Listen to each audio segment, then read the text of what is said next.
Welcome back to week 3 of Mindfully Parenting Your Baby. I really hope you're finding the program interesting and useful for both you and your baby.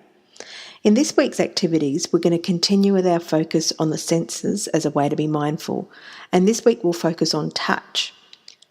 Touch is a really powerful sense and one we need to be mindful of in our relationship with our babies.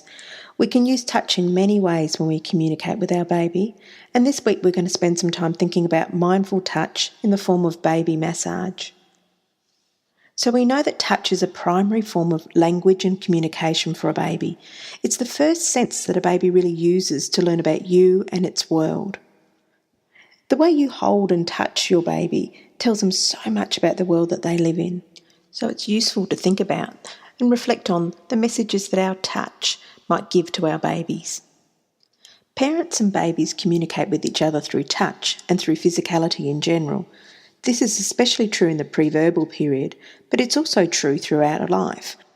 For those of you with older children, think about how touch can mediate a verbal message, how a gentle hand on a shoulder can really change or soften a verbal message. Touching, holding and physical closeness is therapeutic and important for all babies. Amazing things happen in babies' brains when they are touched.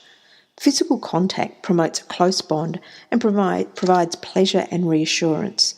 Nurturing touch communicates care and tenderness, while playful touch encourages mutual joy and delight. The way we hold and touch our infants when they're distressed can help soothe and contain them, especially when they require adult assistance to help them organise their feelings.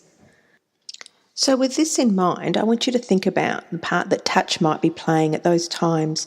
You know, those times of the day when your baby's distressed and irritable, maybe late in the afternoon, maybe you've got a few things that you need to get done, or you're just tired and irritable, you're hungry yourself. Maybe your baby's been irritable for a lot of the day, and here you are trying to hold your baby, trying to soothe them. Nothing seems to work. And then in works your partner or friend, and they come home and they take the baby, and they seem to do exactly what you've been doing. Your baby settles.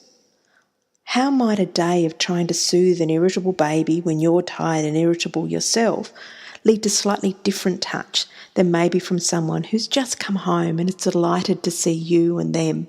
It's amazing how in tune our babies can be to all forms of communication, especially touch at these times. And so again, to me, is a pointer about why mindfulness of ourselves and our own emotions can be really important, and why at these times taking a little bit of time for ourselves to centre ourselves and make room again can be helpful.